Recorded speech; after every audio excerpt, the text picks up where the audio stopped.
Numerical 1. A 70 kg man runs up a long flight of stairs in 4 seconds. The vertical height of the stairs is 4.5 meter. Calculate his power. ये एक बंदा है 70 kg का और ये एक लंबी स्टेज के ऊपर दौड़ के ऊपर चढ़ता है।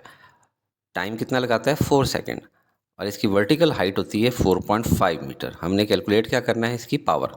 अब याद रखने की बात यह कि स्टेयर्स मैंने इस तरह की बना दी है, हालांकि स्टेयर्स तो दूसरी तरह की भी हो सकती हैं। जो मेन चीज़ जिससे फ़र्क पड़ता है वो है बेसिकली हाइट। इसकी बेसिस पे पावर कैलकुलेट की जा सकती है।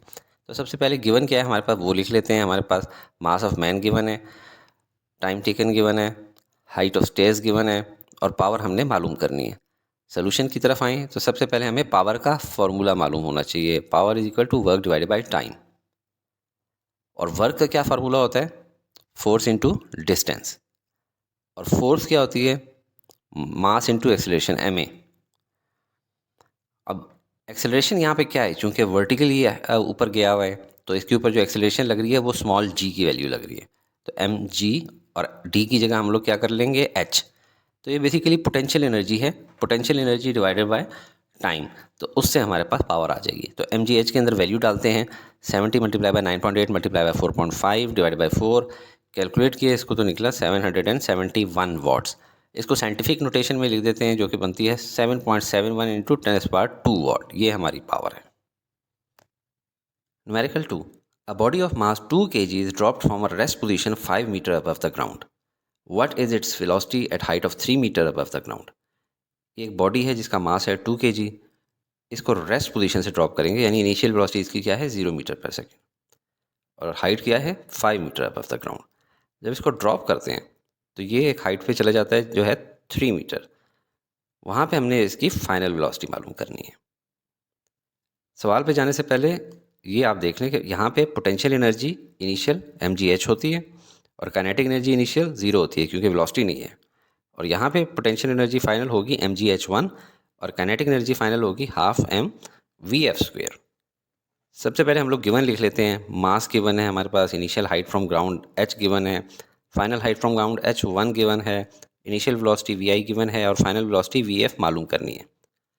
सोल्यूशन में हम सबसे पहले मेथड 1 यूज़ करते हैं जो कि थोड़ा सा डिफ़िकल्ट है क्योंकि इस चैप्टर में सारे सवाल इसी तरह सॉल्व करने हैं।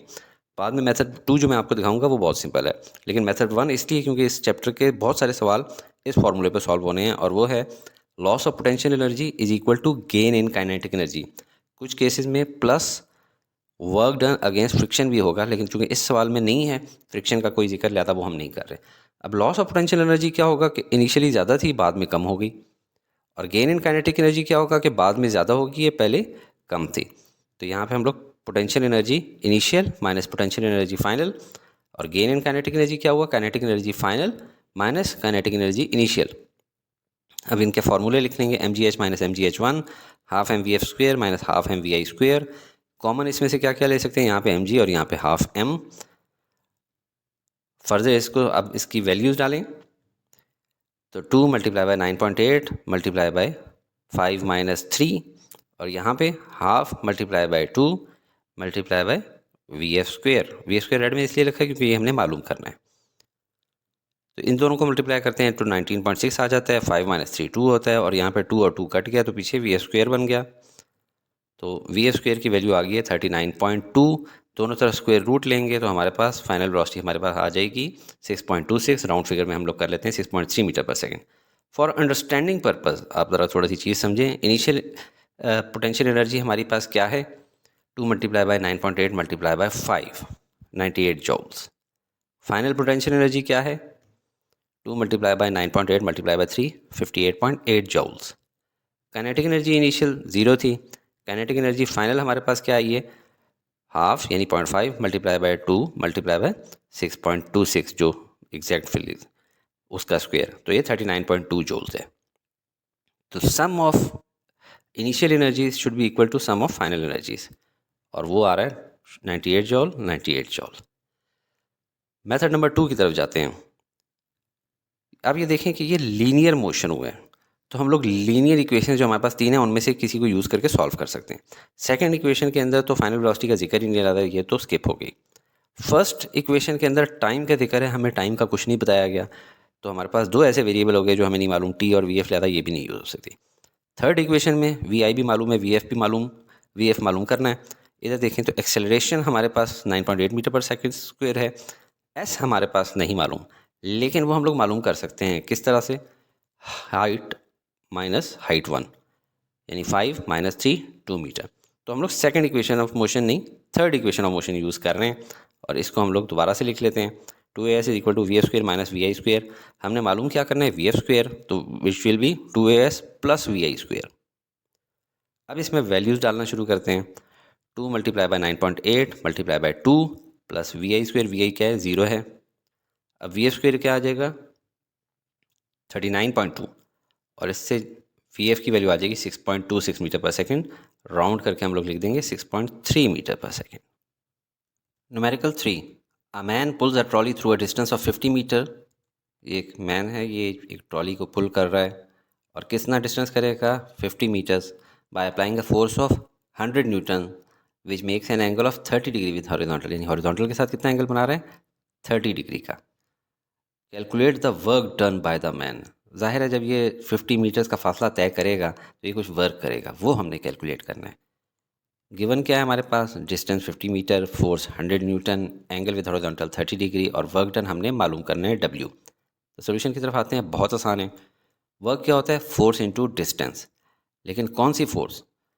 सारी बात है, वर्क तभी होता है जब force in the direction of, force जो है in the direction of motion हो रहा हो, ठीक है, in the direction of distance covered हो रहा हो। तो ये वाली फोर्स तो एंगल पे लग रही है, इसके हमने दो कंपोनेंट्स बनाने हैं, एक हॉरिजॉन्टल कंपोनेंट एफ एक्स और एक वर्टिकल कंपोनेंट एफ वाई।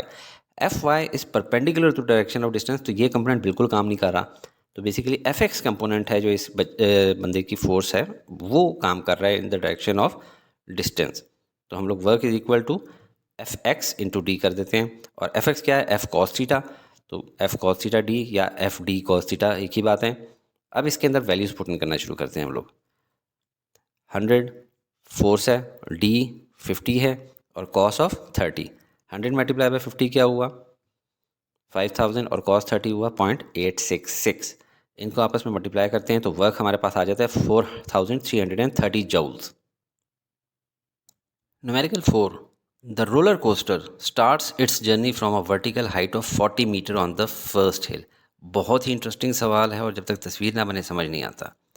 ये देखें, ये रोलर कोस्टर है, जो रोलर कोस्टर का ट्रैक है इसमें इस हाइट को कहा जाता होता है हिल।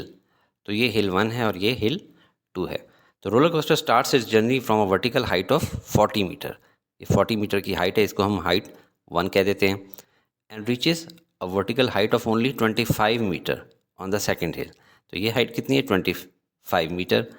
Where it slows to a momentary stop. अब ये काम की चीज़ें देखें, स्टार्ट कैसी की थी, वर्टिकल हाइट से, यानी कि यहाँ पे इनिशियल वेलोसिटी 0 थी, यानी कैनेटिक एनर्जी यहाँ पे 0 थी, चल नहीं रही थी, यहाँ से स्टार्ट किया इसने, और यहाँ पे भी आके मोमेंटरी थोड़ी देर के लिए तो दारी बातें ऊपर जब आती है तो हल्का सा रुकती है ना, फिर आगे जाती है। तो यहाँ पे भी काइनेटिक एनर्जी 0 है, यानी कि इसका जो पोटेंशियल एनर्जी था कम होकर यहाँ पे थोड़ी सी लेस पोटेंशियल एनर्जी आ गई है, लेकिन ये सारी की सारी एनर्जी किधर कंज्यूम हुई है, against the friction, thermal energy बनाने में। तो it travelled a total distance of 400 metre. Displacement नहीं कहा कि यहाँ से स्ट्रेट डिस्टेंस जो है, शॉर्टर डिस्टेंस, डिस्टेंस का है कि पूरा डिस्टेंस कितना ट्रैवल किया है, 400 मीटर है। तो डिटर्मिन करना है thermal energy produced and average friction force on the car whose mass is 1000 kg। Diagram पूरी कर लें, ये ट्रॉली यहाँ से जाती है या रोलर कोस्टर जिसको कह लें, और हाइट टू 25 मीटर तक चली जाती है, डिस्टेंस ट्रैवल करती है 400 मीटर और इसका अपना मास है 1000 kg। गिवन क्या है हमारे पास, height h1 40 metre, height h2 25 metre, distance d 400 metre, mass m 1000 kg। मालूम हमने करनी है थर्मल एनर्जी या ई थर्मल और एवरेज फ्रिक्शन फोर्स। सोल्यूशन की तरफ चलते हैं। Loss of potential energy is equal to gain in kinetic energy plus work done against friction. इस चैप्टर में बहुत सारे सवाल इस फॉर्मूले के तहत होंगे। अब आप देखें कि पोटेंशियल एनर्जी यहाँ पे क्या है, इनिशियल पोटेंशियल एनर्जी mgh1, लेकिन यहाँ पे काइनेटिक एनर्जी क्या है, 0, क्योंकि यहाँ से स्टार्ट हो रहा है। और दूसरी हिल के ऊपर क्या है, पोटेंशियल एनर्जी फाइनल mgh2, और काइनेटिक एनर्जी फाइनल क्या है, 0, क्योंकि यहाँ पे मोमेंटरी स्टॉप कर गया था। यानी जितनी भी पोटेंशियल एनर्जी का लॉस हुआ है उसमें से कुछ भी काइनेटिक एनर्जी के अंदर नहीं गया, सारा का सारा जो है वर्क डन अगेंस्ट फ्रिक्शन, ये जिसको थर्मल एनर्जी प्रोड्यूस हो रही होती है उसके पहिए गर्म हो रहे होते हैं तो वहाँ पे जाती है। अब इसको सॉल्व करते हैं। लॉस ऑफ पोटेंशियल एनर्जी यानी potential energy initial minus potential energy final, और gain in kinetic energy final minus kinetic energy initial, जो कि दोनों 0 0 ही हैं, plus work done against friction. Values डाल देते हैं mgh1 माइनस mgh2, ये दोनों 0 0 हैं, plus work done against friction. इनमें से mg को कॉमन ले लेते हैं, mg into H one minus H two, और यहाँ पे सिर्फ wf रह गया। वैल्यूज डाली 1000 multiply by 9.8 multiply bye 40 minus 25, 9800 इनसे आ गया और इनसे 15 आ गया, तो वर्क डन अगेंस्ट फ्रिक्शन आ गया 147,000 जूल। और ये मैंने आपको बताया था क्या है, जितनी भी पोटेंशियल एनर्जी कम हुई है वो सारी की सारी कहाँ गई है, काइनेटिक एनर्जी तो कुछ बनी नहीं, तो वो सारी की सारी फोर्स ऑफ फ्रिक्शन को कम करने में आई है, और जो इसके व्हील्स गर्म हो रहे थे, थर्मल एनर्जी प्रोड्यूस कर रहे थे, वो हैं। तो थर्मल एनर्जी है ये basically work done against friction, जो है फ्रिक्शन है। तो ये हमारा पहला पार्ट सॉल्व हो गया। दूसरा है एवरेज फोर्स ऑफ फ्रिक्शन। अब देखिए वर्क का फॉर्मूला क्या होता है, फोर्स इनटू डिस्टेंस। हमारे पास वर्क की वैल्यू आई भी है 147,000, तो work is equal to force into distance होता है, तो वर्क डन अगेंस्ट फ्रिक्शन होगा force of friction into distance. अब हमें क्या चाहिए, एवरेज फोर्स ऑफ फ्रिक्शन निकालनी है, तो work done against friction divided by D कर लेंगे, F F is equal to W F divided by D. इनमें दोनों की वैल्यूज़ डाल देते हैं। 147,000 डिवाइडेड बाई डिस्टेंस कितना था, 400 मीटर। इससे हमारे पास एवरेज फोर्स ऑफ फ्रिक्शन आ जाएगी, जो कि है 367.5 Newton. Numerical 5. A man whose mass is 70 kg walks up to the third floor of a building. ये बिल्डिंग है, इसके थर्ड फ्लोर पे वॉक करके जाता है, which is 12 metre above the ground in 20 second. कितने टाइम में जाता है, 20 सेकेंड में, और इस फ्लोर की जो हाइट है from the ground that is 12 metre. Find his power in watts and horse power. तो एक तो ये बता दूँ, ये बिल्कुल न्यूमेरिकल 1 की तरह है, सिर्फ डिफरेंस ये है कि जब पावर वॉट्स में फाइंड आउट कर लेते हैं, उसके बाद उसको हॉर्स पावर में कन्वर्ट भी करना है। तो हमारे पास गिवन क्या है, मास ऑफ मैन गिवन है, हाइट ऑफ थर्ड फ्लोर यानी एच गिवन है 12 metre, time taken T is equal to 20 seconds, power हमने मालूम करनी है वॉट्स में भी और हॉर्स पावर में भी। सोल्यूशन है, पावर क्या होती है, वर्क डिवाइड बाय टाइम, और वर्क क्या होता है, force into distance divide by time, और फोर्स क्या होती है, M A mass into acceleration. और हमारे केस में देखा जाए तो ये चूँकि वर्टिकली ऊपर गया हुआ है, लिहाजा एक्सेलरेशन क्या होगी, एक्सेलरेशन ड्यू टू ग्रेविटी यानी जी, और डी क्या होगी, जो हमारी हाइट है, तो M G H divided by T हो जाएगा। इसको इधर ले आके आ जाते हैं ताकि इजीली काम कर सकें, और इसके ऊपर वैल्यूज़ डालें हम। मास कितना है 70, एक्सेलरेशन ड्यू टू ग्रेविटी 9.8, और हाइट कितनी थी 12, डिवाइडेड बाय टाइम कर दिया है 20 सेकेंड्स। तो इससे हमारे पास कैलकुलेशन आ गई 411.6 वाट्स, यानी इस बंदे की जो पावर है यहाँ पे आने में लगी वो कितनी है, 411.6 वाट्स। अब इसी को हमने हॉर्स पावर में कन्वर्ट करना है, तो हमने जो एक लाइफ टाइम के लिए एक रट्टा लगाया हुआ है वो क्या है, 1 हॉर्स पावर कितना होता है 746 वाट, तो लिख देंगे 746 watts is equal to 1 horse power. हमें कितना चाहिए 411.6, तो पहले इसको 1 करेंगे। 1 कैसे करेंगे, इस पूरे को 746 से डिवाइड कर देंगे, और इस साइड को भी 746 से डिवाइड कर देंगे, तो यहाँ पे हमारे पास 1 वाट आ जाएगा, और इधर हमारे पास आ जाएगा 1 हॉर्स पावर डिवाइड बाय 746। अब हमें कितना चाहिए 411.6, तो इसको हम लोग मल्टीप्लाई कर देंगे 411.6 से, और इस साइड पे भी 411.6 से मल्टीप्लाई कर देंगे, तो लेफ्ट पे आ गया 411.6 वाट, और राइट साइड पे 1 horse power multiply by 411.6 divide by 746। इस कैलकुलेशन से हमारे पास इधर आ जाएगा 0.55 horse power. Numerical 6. To what height can a 400 watt engine lift a 100 kg mass in 3 seconds? ये बिल्कुल न्यूमेरिकल 1 और न्यूमेरिकल 5 की तरह है, लेकिन इंस्टेड ऑफ पावर कि पावर पूछी जाए, इस दफ़ा इन्होंने पावर हमें बता दी है, गिवन है, और हाइट पूछी जा रही है। एक इंजन है 400 वाट का, और एक हमें लोड गिवन है 100 केजी का। अगर इस 400 वाट से इस 100 केजी लोड को उठाना है, तो यकीनन कोई छत के ऊपर या ऊपर हाइट पे कोई इस तरह का पुली अरेंजमेंट होगा, इसके ऊपर से केबल गुजरी होगी जो कि इस लोड को उठाएगी। तो इसको कितना ऊपर उठा सकेगी 3 सेकंड के अंदर, ये हाइट हमने मालूम करनी है। तो गिवन क्या है हमारे पास, पावर ऑफ इंजन गिवन है, मास ऑफ लोड गिवन है, टाइम टी 3 सेकंड गिवन है, और हाइट एच हमने मालूम करनी है। सोल्यूशन में पावर का फॉर्मूला आपको पता है, वर्क डिवाइड बाय टाइम, और वर्क क्या होता है, फोर्स इनटू डिस्टेंस, और फोर्स क्या होती है, मास इनटू एक्सेलरेशन। अब हमारे केस में एक्सेलरेशन क्या है, एक्सेलरेशन ड्यू टू ग्रेविटी, और डी क्या है, हाइट एच, ये हाइट एच। तो एक्सेलरेशन की जगह हम g कर लेंगे और d की जगह हम h कर लेंगे, तो ये बन जाएगा mgh। अब इनके अंदर हम लोगों ने वैल्यूज़ डालनी है, लेकिन एक दफ़ा इसको ज़रा सीधा करके लिख देते हैं, P = mgh divide by T. हमने फाइंड आउट क्या करना है, h। तो अगर h फाइंड आउट करेंगे तो हमारा फार्मूला बन जाएगा P multiply by t divided by m into g नीचे आ जाएगा, तो h = P multiply by t divide by m into g. अब इसमें वैल्यूज़ डालते हैं, P की वैल्यू है 400 टाइम 3 सेकेंड, मास 100 kg और एक्सेलरेशन ड्यू टू ग्रेविटी 9.8। इसको सॉल्व करेंगे तो आंसर आ जाएगा 1.22 मीटर, यानी ये 1.22 मीटर की हाइट तक 3 सेकंड में 400 वॉट पावर का इंजन अप कर सकता है इस लोड को। न्यूमेरिकल 7 बहुत इंपॉर्टेंट न्यूमेरिकल है। A ball of mass 100 gram is thrown vertically upward at a speed of 25 metre पर सेकेंड। और इसका सवाल कर रहे हैं, पहला part, if no energy is lost determine the height it would reach, ये पहला पार्ट है। दूसरा क्या है, if the ball only rises to 25 metre calculate the work done against air resistance, also calculate the force of friction. तो ये एक हमारे पास बॉल गिवन है, इसका मास है 100 ग्राम और इनिशियल वेलोसिटी यहाँ पे है 25 मीटर पर सेकेंड, यानी कि जब स्टार्ट हुआ है तो उस टाइम पे ही इसकी कोई काइनेटिक एनर्जी इनिशियल मौजूद है। जब ये ऊपर जाती है, ट्रैवल करती है, तो कितनी हाइट पे जाएगी अगर कोई एनर्जी लूज़ ना हो, यानी जितनी यहाँ पे काइनेटिक एनर्जी थी इनिशियल, वो सारी की सारी जब ऊपर जाएगी तो पोटेंशियल एनर्जी जो यहाँ पे बन जाएगी वो उतनी ही होगी जितनी यहाँ पे काइनेटिक एनर्जी थी। तो इस केस में हाइट कितनी है वो हमारा सवाल है। तो मास ऑफ बॉल हमें गिवन है 100 ग्राम, वो 0.1 kg बन जाता है। इनिशियल वेलोसिटी हमारे पास है 25 मीटर पर second. No energy is lost, इसका मतलब है यहाँ पे जो पोटेंशियल एनर्जी फाइनल है वो काइनेटिक एनर्जी इनिशियल के बराबर हो जाएगी। क्यों? क्योंकि यहाँ पे काइनेटिक एनर्जी इनिशियल तो है, यहाँ पे पोटेंशियल एनर्जी क्या है, ज़ीरो है। तो जब ऊपर जाएंगे तो काइनेटिक एनर्जी ज़ीरो हो जाएगी, पोटेंशियल एनर्जी जो है वो सारी की सारी बन जाएगी। ठीक है, मिसाल के तौर पे अगर यहाँ पे 10 जॉल काइनेटिक एनर्जी है तो ऊपर जाके वो सारी की सारी पोटेंशियल एनर्जी 10 जॉल हो जाएगी, काइनेटिक एनर्जी 0 जॉल रह जाएगी। हाइट मालूम करनी है हमने, और सोल्यूशन की तरफ आए तो फार्मूला हमने यही, potential energy final is equal to kinetic energy initial करना है। क्यों? क्योंकि gain in potential energy is equal to loss in kinetic energy, और यहाँ पे चूंकि एयर रेजिस्टेंस, एयर फ्रिक्शन का कोई जिक्र नहीं है, तो जितनी भी काइनेटिक एनर्जी थी वो सारी की सारी कन्वर्ट हो जाएगी पोटेंशियल एनर्जी में, कोई लॉस नहीं है। तो पोटेंशियल एनर्जी का फार्मूला क्या होता है, mgh। काइनेटिक एनर्जी का फार्मूला क्या होता है, हाफ mv²। और जाहिर बात है काइनेटिक एनर्जी इनिशियल की बात हो रही है तो vi², और पोटेंशियल एनर्जी फाइनल तो जितनी हाइट पे है mgh। हमने फाइंड h करना है, और यहाँ पे दोनों में mm कॉमन था, उनको हमने क्रॉस कर दिए, काट दिए एक दूसरे से। तो जब हाइट आगे हमने निकालनी होगी तो उससे पहले हम वैल्यूज़ डाल देते हैं, g की 9.8, vi की 25।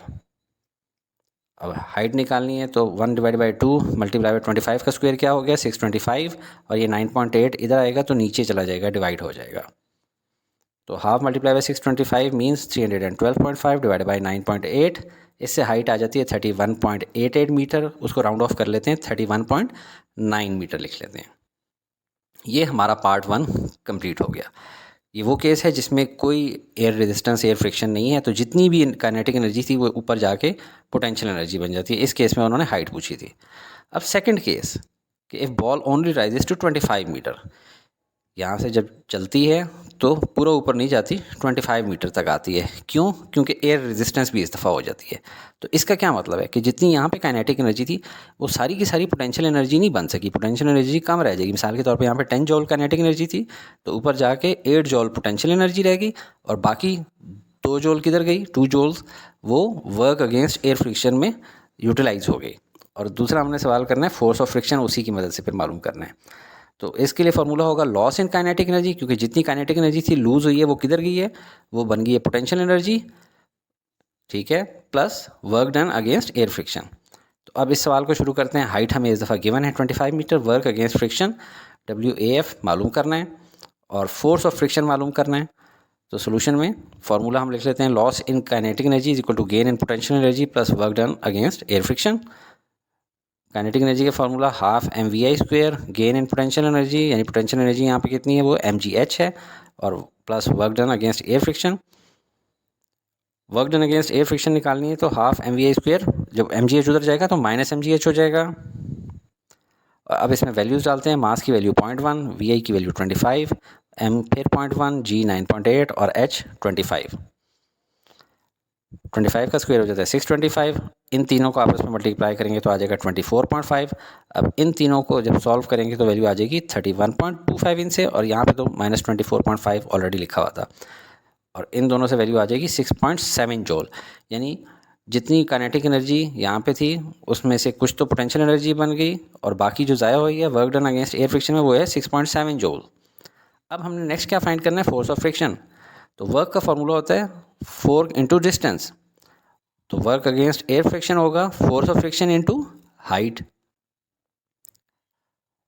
वर्क अगेंस्ट एयर फ्रिक्शन की हमें वैल्यू मालूम है 6.7, फोर्स ऑफ फ्रिक्शन हमें मालूम करनी है और हाइट हमें मालूम है 25। तो फोर्स ऑफ फ्रिक्शन जब निकालनी होगी तो वो हो जाएगी 6.7 डिवाइडेड बाय 25। इससे हमारी वैल्यू आ जाती है 0.268 न्यूटन, राउंड ऑफ कर लेंगे तो 0.3 Newton's.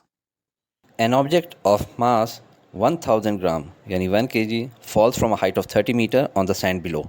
If it penetrates 4 centimeter into the sand, what opposing force is exerted on it by the sand? Neglect air friction. सबसे पहले हम डेटा लिख लेते हैं। Mass of object 1 kg, height h 30 metre above the sand, penetrates in sand 4 centimetre यानी 0.04 metre. Opposing force by sand कितनी लग रही है उसके ऊपर, एफ वो मालूम करनी है। अब सोल्यूशन की तरफ आने से पहले डायग्राम बनाते हैं। ये देखें 1000 ग्राम की एक चीज़ है, हमारे पास एक ऑब्जेक्ट है जो कि सैंड से कितना ऊपर है, 30 मीटर की हाइट पे है।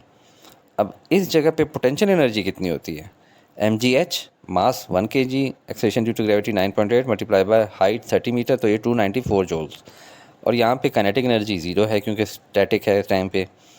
जब ये ऑब्जेक्ट यहाँ से छोड़ा जाता है और ये बिल्कुल नीचे जाना शुरू होता है तो पोटेंशियल एनर्जी कम होना शुरू हो जाती है और काइनेटिक एनर्जी बढ़ना शुरू हो जाती है, यहाँ तक कि जब बिल्कुल ज़ीरो लेवल पे पहुँच जाए तो पोटेंशियल एनर्जी 0 और काइनेटिक एनर्जी मैक्सिमम होगी।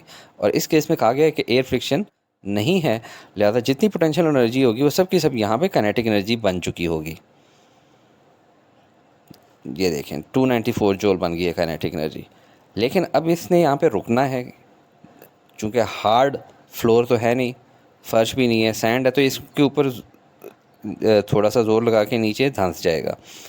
अपोजिंग फोर्स जो सैंड ने लगानी है वो हम लोगों ने मालूम करनी है, और अगर फोर्स लगाएगी और इतना डिस्टेंस तक इसके बावजूद ये नीचे चला जाएगा 0.04 मीटर जो कि सवाल में गिवन है, तो इसका मतलब है कि सैंड इसके ऊपर कुछ वर्क करेगी। अब at height of 30 metre potential energy हमने मेजर कर ली है 294 joule. At top of sand हमें पता लग गया loss in potential energy is equal to gain in kinetic energy. जो पोटेंशियल एनर्जी लॉस हुई वो काइनेटिक एनर्जी बन चुकी है। टॉप ऑफ सैंड पे काइनेटिक एनर्जी इसका क्या मतलब हुआ, 294 जूल है। एयर फ्रैक्शन निगलेक्ट की गई है, and we know that the ability to do work is energy. तो ये सैंड इसके ऊपर वर्क कर रहा है रोकने के लिए, वो कितना होगा, बराबर होगा एनर्जी के, उतनी एनर्जी जो इसके अंदर थी, यानी 294 जूल के बराबर। तो work is equal to energy is equal to 294 joules.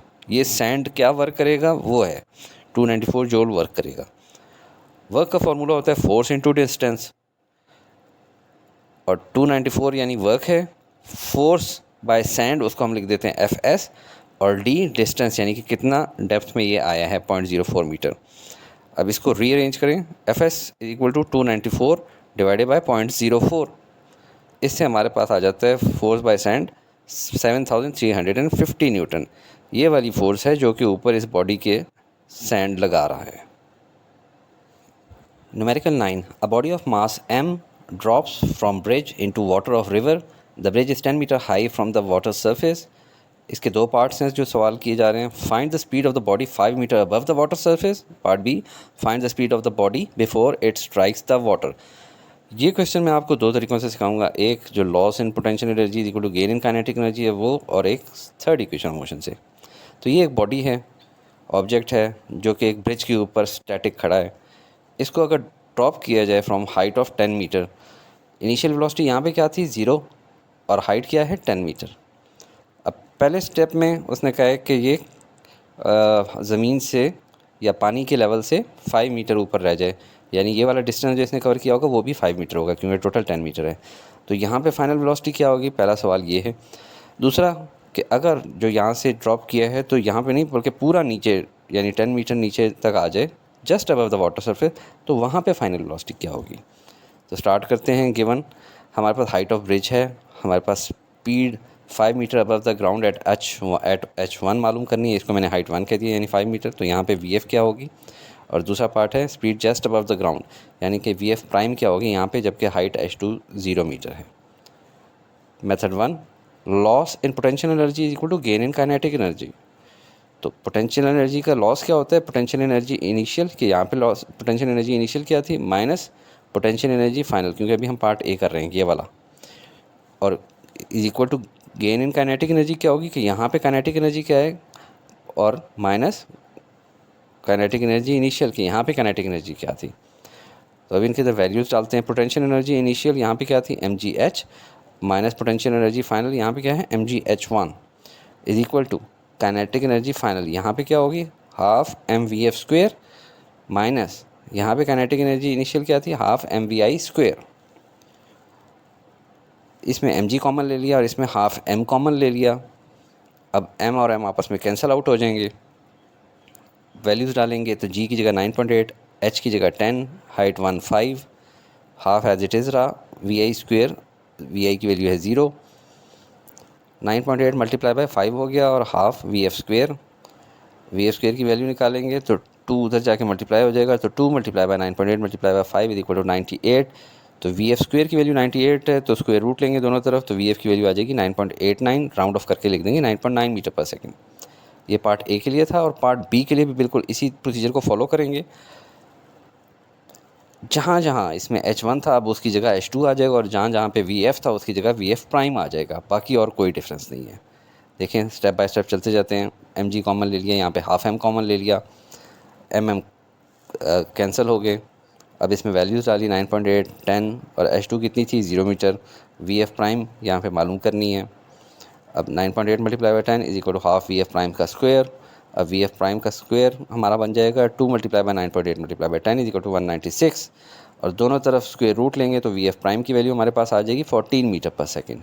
ये था मेथड नंबर 1, जो कि मेरे ख्याल में रिलेटिवली सेकंड मेथड जो कि थर्ड इक्वेशन ऑफ मोशन का है उससे हल्का सा लेंथी और डिफ़िकल्ट है। मेथड नंबर 2 जो कि थर्ड इक्वेशन ऑफ मोशन का है उसको देखते हैं।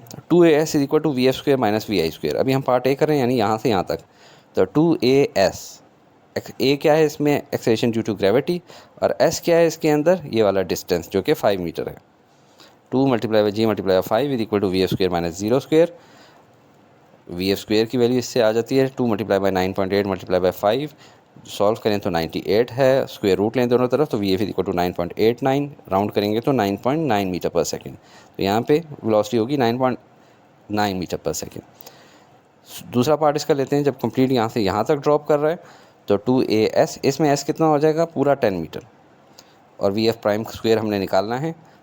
बस जहाँ जहाँ पे डिफरेंस है वो मैंने ब्लू में हाईलाइट किया हुआ है। हाइट है 10 metre, acceleration due to gravity है, तो वी एफ प्राइम का स्क्वायर हो जाएगा 2 मल्टीप्लाई बाई 9.8 मल्टीप्लाई बाई 10, जिसकी वैल्यू होती है 196। दोनों तरफ स्क्वायर रूट ले लेंगे तो यहाँ पे आ जाएगा वी एफ प्राइम, और यहाँ पे आ जाएगा 14 मीटर पर second. Numerical 10, the engine of a JF thunder fighter made by Pakistan and China develops a thrust of 3000 Newton. What horsepower does it at a velocity of 600 metre पर second? Given हमारे पास क्या है, thrust यानी force given है 3000 Newton की। Already इसकी unit से भी पता चल रहा है कि थ्रस्ट मतलब फोर्स ही है। वेलोसिटी v 600 मीटर पर सेकेंड, और पावर p हॉर्स पावर के अंदर। याद रखें जब भी कभी जेट इंजन थ्रस्ट या फोर्स लगा रहा होता है तो उस स्ट्रेट डायरेक्शन में उसकी मोशन हो रही होती है, स्ट्रेट डायरेक्शन में उसकी वेलोसिटी होती है। तो सोल्यूशन की तरफ आते हैं। पावर p का हमें फार्मूला पता होता है कि वर्क डिवाइडेड बाय टाइम है। अब हमारे पास टाइम और वर्क का क्या रिलेशन है, ना हमारे पास यहाँ पे वर्क गिवन है ना टाइम है, तो वर्क का हम लोग फार्मूला देखते हैं क्या, इसको हम कैसे स्प्लिट कर सकते हैं, force into distance divided by time. अब फोर्स हमारे पास मौजूद है यानी थ्रस्ट, डिस्टेंस मौजूद नहीं है, लेकिन डिस्टेंस डिवाइडेड बाय टाइम को अगर आप अकेला लिख लें तो ये हमारे पास क्या बन जाती है, वेलोसिटी। तो पावर का एक फार्मूला ये भी आप याद रखें, फोर्स इनटू वेलोसिटी होता है। अब इसको देखें तो ये डॉट प्रोडक्ट है, ठीक है। डॉट प्रोडक्ट क्या होता है कि जिनको मल्टीप्लाई कर दिया जाए तो फिर प्रोडक्ट उसका क्या है, स्केलर क्वांटिटी आए, और इसकी वैल्यू क्या होती है, एफ डॉट वी की F we cos theta.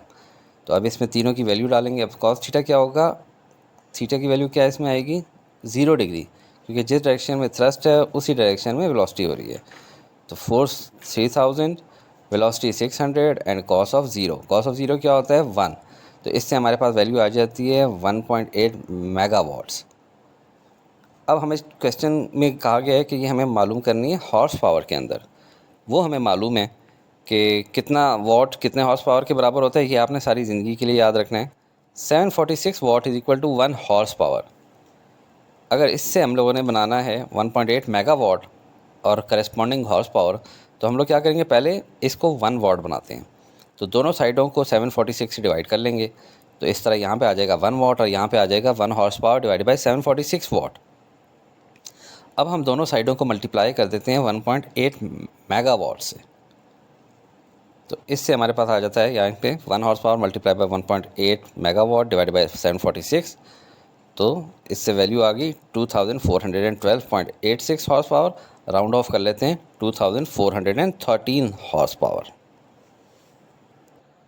Numerical 11, the mass of the moon is 180 of the mass of the earth. यानी मास ऑफ मून कितना है? मास ऑफ अर्थ का 1/80th and corresponding radius is 1/4 of the अर्थ।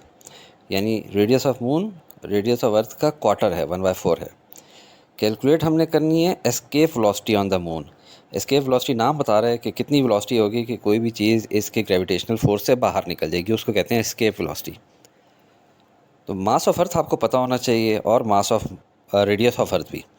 दोनों की values देखने में काफ़ी हद तक एक जैसी हैं।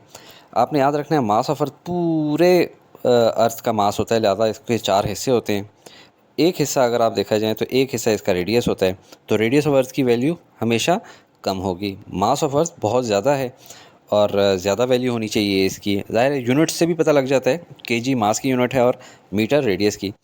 अब इनकी पावर देखें, 6 × 10⁻24, 6.4 × 10⁻6। यानी रेडियस ऑफ अर्थ जो है वो एक हिस्से का क्वार्टर निकला होता है, ठीक है। यानी कि बेसिकली ओवरऑल तो हाफ ऑफ द डायमीटर होता है, लेकिन अगर देखा जाए तो एक रेडियस ये है, एक रेडियस ये है, एक रेडियस ये है, एक रेडियस ये है। तो एक रेडियस लिया गया है तो उसकी वैल्यू है 10⁻6। मास पूरे हिस्से का होता है तो 10⁻24। ये सिर्फ याद करने का एक तरीका समझा रहा हूँ। दोनों की जो मेन वैल्यू है वो है 6 और दूसरा रेडियस की वैल्यू है 6 के साथ 0.4। रेडियस फोर्थ हिस्सा होता है तो हमने 0.4 से याद रखना है। तो इस फिगर को आपने हमेशा याद रखना है। मास ऑफ अर्थ 6 × 10⁻24 kg और रेडियस ऑफ अर्थ 6.4 × 10⁻6। अब देखें 24 6 का 4 टाइम्स है। इस तरीके से भी आप इसको याद कर सकते हैं। सोल्यूशन की तरफ चलते हैं। Mass of moon 1/80th of mass of earth. अभी मास ऑफ अर्थ की जगह वैल्यू डाल दें, कैलकुलेटर से कैलकुलेट करें तो आ जाता है 7.4 × 10⁻22 kg। इसी तरह radius of moon 1/4 time radius of earth.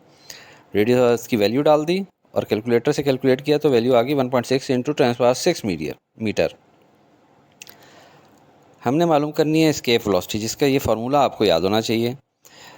2 times capital G क्या होता है? Gravitational constant 6.67 × 10⁻11 newton metre square per kg square. ये भी एक ऐसी वैल्यू है जो कि आपको लाइफ टाइम में याद रहनी चाहिए। मास ऑफ मून हमने यहाँ से कैलकुलेट किया है और रेडियस ऑफ मून इधर कैलकुलेट किया है। तो इस इक्वेशन में हम लोग वैल्यूज़ पुट इन कर देते हैं। 2 के साथ ये जी की वैल्यू है, ये मास ऑफ मून की वैल्यू है और ये रेडियस ऑफ मून की वैल्यू है। मैंने 10 की पावर्स को ब्लू में कर दिया ताकि बाद में जब ऊपर ले जाके प्लस करें तो ईजी हमें नज़र आए। अब जब 2 × 6.67 × 7.5 डिवाइड बाई 1.6 करते हैं तो इससे हमारे पास आंसर आ जाता है 62.53। और 10 की वैल्यूज़ को जब प्लस करते हैं तो 22 - 11 और ये 6 भी ऊपर जाके -6 हो जाएगा। तो 22 - 11 - 6 फर्दर सॉल्व करते हैं तो 62.53 × 10⁻5। इस 10⁻5 को इससे मल्टीप्लाई कर लेते हैं ताकि ज़रा सिंप्लीफाई हो जाए। 6253000। इसका स्क्वायर रूट लेंगे कैलकुलेटर से तो वैल्यू हमारे पास आ जाती है 2500 मीटर पर सेकंड, या इसको 2.5 किलोमीटर पर सेकंड भी कह सकते हैं। यानी एस्केप वेलोसिटी ऑन मून कितनी होगी? 2.5 किलोमीटर पर सेकंड। अस्सलाम वालेकुम स्टूडेंट्स, अगर आप चाहते हैं कि आपके टीचर ये वीडियोस बनाना कंटिन्यू रखें तो ज़रूर लाइक, शेयर और सब्सक्राइब करके हौसला अफजाई किया करें।